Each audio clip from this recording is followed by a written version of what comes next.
want to thank both Colin and Dave for setting this up, and Dave for so steadily seeking to develop relations with the alumni, and I hope the alumni is also reciprocating.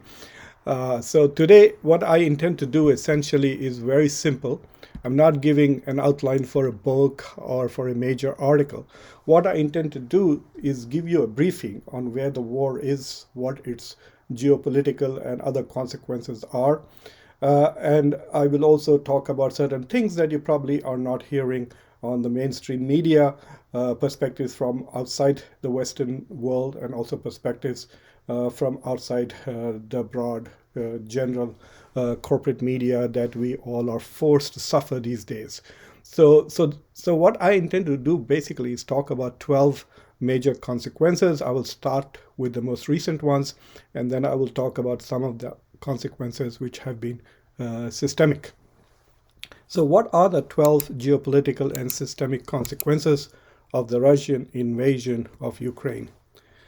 From number 1 to 4, we are seeing some really unbelievable, essentially escalation of the war, and some of the most dreadful nightmares that people who are opposed to wars in general have seem to be on the verge of becoming real, which is a potential nuclear encounter or use of nuclear weapons, or even escalation to the point that Western countries and our own country, the United States, would be involved in a nuclear exchange with Russia.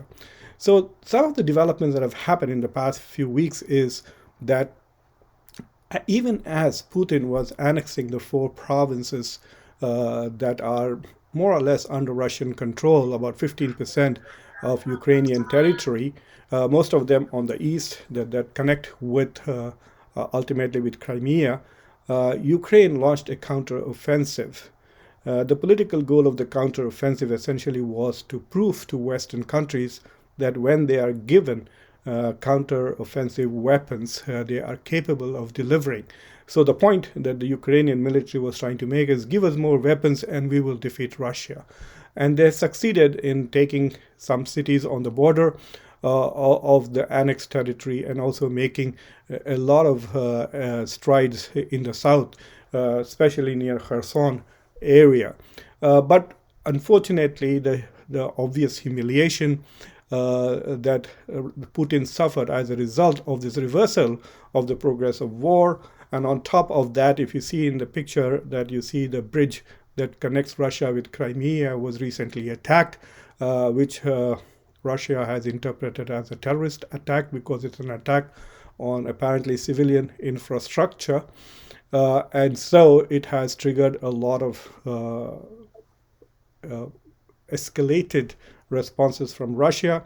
Russia has announced a mobilization to recruit up to 300,000, drafting 300,000 new soldiers to go and fight, has declared this more or less as a war rather than a special military operation.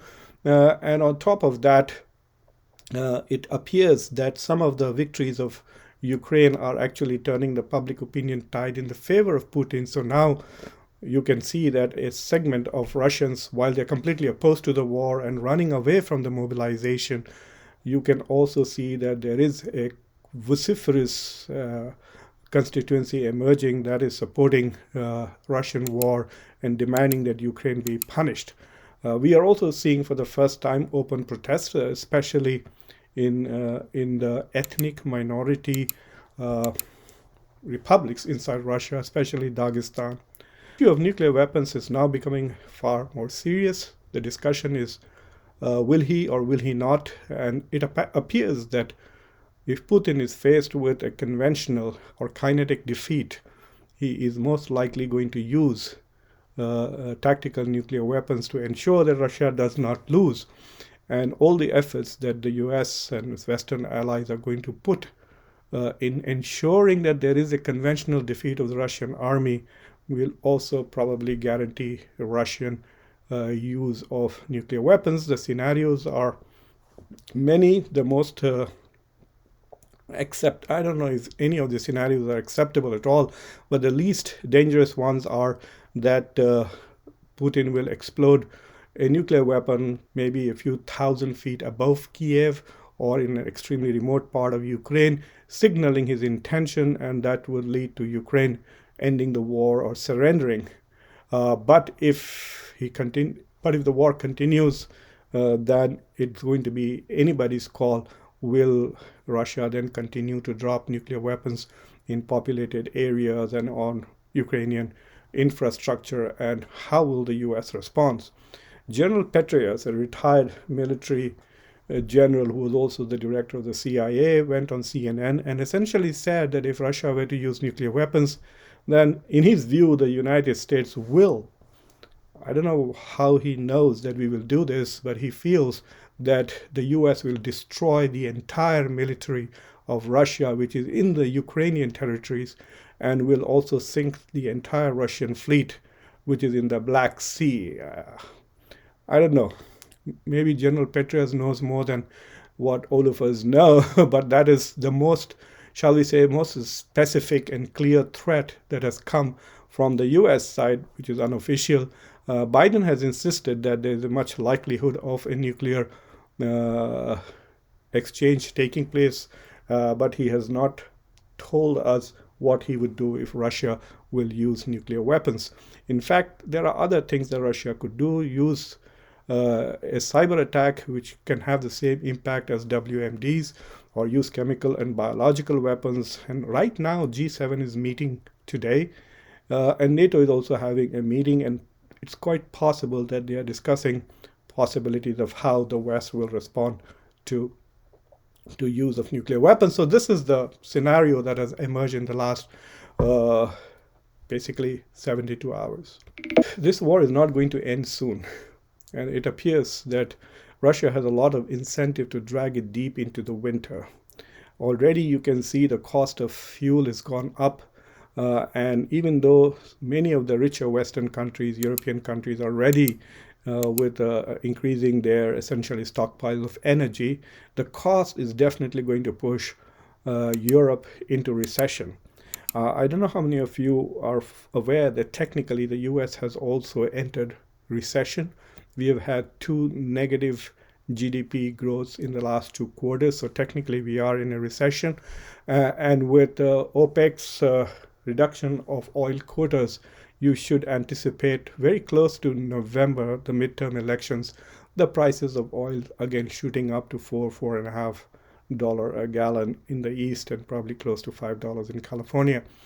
So with 2 negative growth GDPs, rise of oil prices, I think the United States would also probably be suffering from both recession as well as inflation by the end of this year. So Russia has an incentive to prolong this war. Ukraine also seems to have an incentive to prolong. It's getting a lot of weapons, and it hopes to not only recover the territory it lost in the last 6-7 months, but is now hoping that with Western help, it will go ahead and even try and get what it lost in 2014, essentially Crimea, back. So I'm not very sure that there is any incentive for this war to be ended by all sides. This war is a war of expansions. Russia obviously seeks to expand its empire and territory. It initially wanted to annex the whole of Ukraine, and we are all familiar with that discussion. We have heard it over and over again, that Putin wants to restore Russia's past glory. But it seems that even Ukraine too seeks to expand to pre-2014 past. It wants to use this war not just to defend itself, but also to get back what it lost in 2014. And of course, there are many people, including Professor from Chicago, who argued that this war was essentially triggered by the consistent expansion of NATO. NATO continues to expand, and even during this war, it has expanded with the inclusion of Sweden and Finland. The professor that I was referring to is Professor John Mearsheimer of University of Chicago, who since 2014 has been arguing that the steady expansion of NATO towards the east is a threat to Russia and will eventually trigger a war with Russia. So it seems that every major player involved is interested in territorial expansion through this war. are some unintended consequences that have already taken place, and unexpected ones too. I actually, a couple of months ago, I wrote a piece for the National Interest where I talked about some of the unintended consequences. One of the unintended consequences has been the exposure of essentially developing and poor countries to food insecurity as a result of this war. I didn't know that 27% of wheat was provided by Ukraine and Russia. So a lot of staple foods are provided by both Ukraine and Russia. So food and fertilizer and fuel. Food, fertilizer, and fuel. All three have either gone up in prices in most of the developing countries, or they are essentially in shortage, causing inflation, putting a lot of hardship on many, many other countries. And so that is one unintended consequence.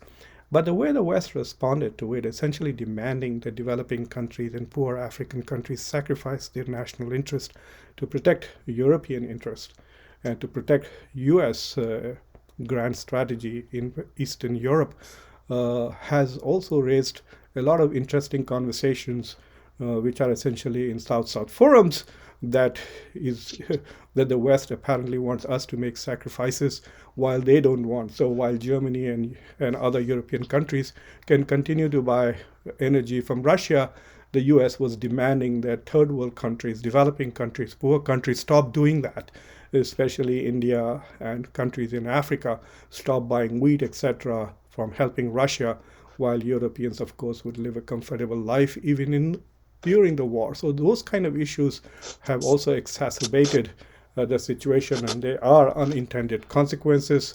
I have been speaking about this issue on many, many forums, especially in the global south. And one of the issue has been India's role in this war. And India, in spite of being courted and groomed by the US since 2008, has essentially done things which appear to be very pro-Russia. And so, but the responses that I'm getting from people, journalists, reporters, other students and academics is not that whether India is a reliable ally of the US, but whether the US is a reliable ally of developing countries, because whenever there is a crunch, it demands that developing nations make sacrifices for the sake of Europe. And that segues well into my next point, which is that it has exacerbated the divide between East and West to a significant extent. Critical strategic partners like India, who are seeking closer relations with Europe and US, are not firmly in the Western camp. The recent, about little less than a month ago, you might, if you have observed the SCO, the Shanghai Cooperation Organization's annual summit in Samarkand. This is a photograph from there, and if you see how prominent Putin was, and what is incredible of SCO is that even though it's a small group with at the moment only 8 members, it is about 40% of the global population and 30% of the global economy, and Putin was the main star there, and he had one-on-one meetings with all the leaders that you see there. And even though India's Prime Minister did make the statement to Putin on his face that the era of war is over, he was not treated as a pariah. Not only that, SCO has gone on to offer full membership to Iran, and Iran, which did participate in this conference, will be participating in the next conference in New Delhi as a full member of the Shanghai Cooperation Organization. So the very countries that the United States has been seeking to marginalize in the international system were actually playing front and central role at SCO. And clearly the absence of Western countries from this meeting in Samarkand showed that there might be a emerging East-West divide in the global system, which is probably not good for anybody and everybody. And there are more implications of this, and I will share that shortly. So who are the winners and losers in this war? With every escalation, everyone becomes more of a loser. If we were to have a nuclear exchange in Eastern Europe, I really don't know how to predict what the consequences are, but I don't think that anybody is going to come out a winner from that exchange. It is quite possible that the U.S. may win some debating points with regards to Russia and authoritarianism, but Europe will suffer because the bombs will be dropping in Europe. On a smaller level, some of the countries that have definitely benefited from this war is India, which has suddenly hiked up its oil purchases from Russia from negligible to more than 8 to 10% at a very discounted prices. So Indian economy has benefited from this. That is probably one of the reasons why India is the only biggest economy to be growing, is the fastest growing major economy post-COVID. So India is growing. India has been, until this point, a major beneficiary of the war, but if it damages US-India relations in a significant way, then India will not be a winner. Saudi Arabia, which was a pariah state, Mr. Biden, who announced that he would make Saudi Arabia a pariah state for killing a Saudi journalist, then had to go all the way to Saudi Arabia and bend the knee to the crown prince and do a fist bump, etc., and then bring Saudi Arabia back into the fold of international system, de-pariah Saudi Arabia.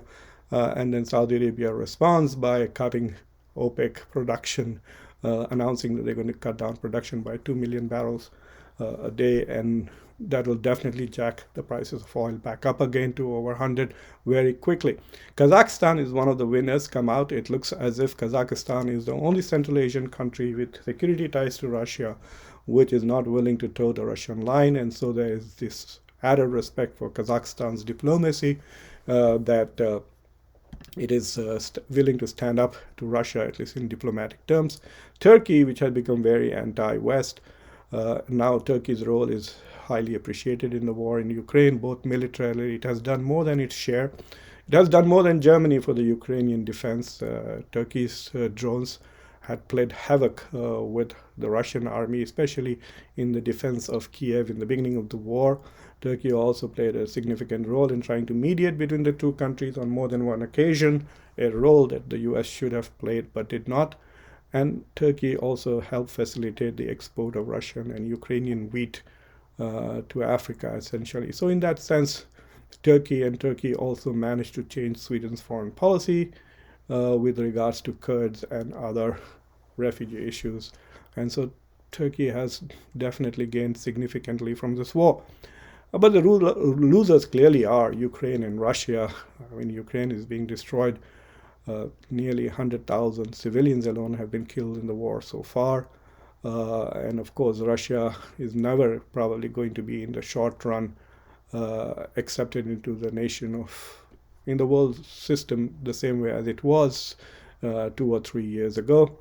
I also feel that Sweden and Finland, who are now part of NATO, will lose in the long run because they lose their autonomy on their foreign policy. And Sweden, which has a pretty good defense industry, probably will lose that defense industry because it will now have to buy weapons which are in complete alignment with NATO, which means Sweden, which makes a jet fighter that competes with the F-35, will soon have to start buying F-35 if it is to maintain the interoperability with NATO forces. So I think in the long run, Sweden and Finland probably are minor losers. Of course, the biggest two losers, I believe, are globalization and the liberal international order.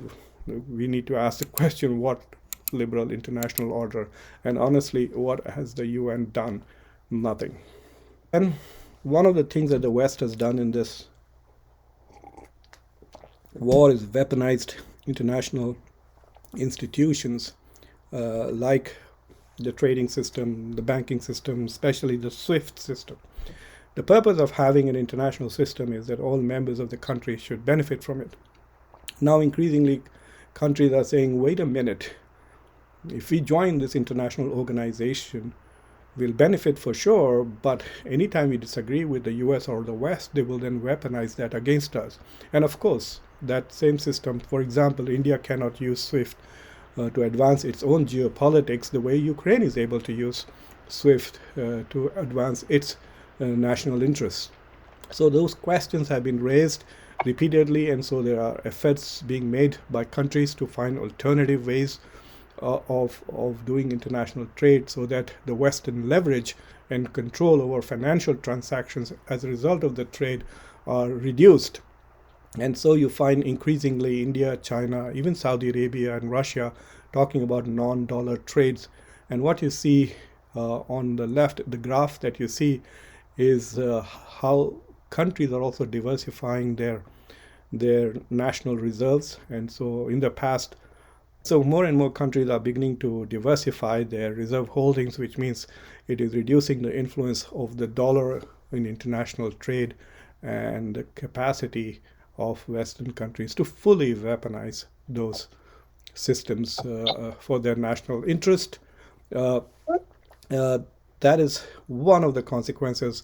It's a bit more complicated than what I'm trying to say, specifically with regards to SWIFT, because internally Russia had already prepared an alternative to SWIFT even before the invasion, but the other countries have yet to be able to create a system like SWIFT. So they get around it by doing other kinds of trades other than dollar. I have only two more points to make. One more point is this. We keep hearing that this is a war for democracy, this is a war for European security, etc. But this is the actual amount of money that has been spent from January 24th to August 3rd. So if you look at it, this one, if you can see my arrow, the government support to Ukraine type of assistance in billions of dollars. You see, the United States has, at this point, this is money actually spent, which is less than what is promised. So the US has nearly given away 25 plus 20, $45 billion of aid that includes military, humanitarian, and financial aid. So the just cash transfer from the US has been $10 billion. And that's the rate. So look at the disproportionate contribution of the US to Europe's security. It's Europe that's fighting for its existential threats. And then look at the military aid. United States, $25 billion. Europe, who is about to die, is saving itself with $2.5 billion. Amazing. UK, which left. If you look at the English-speaking countries, they are contributing more than the European countries to this. Look at US, look at tiny Canada, and it compares nothing to Germany, but is giving more than France and Norway. Norway has $1 trillion sovereign wealth fund.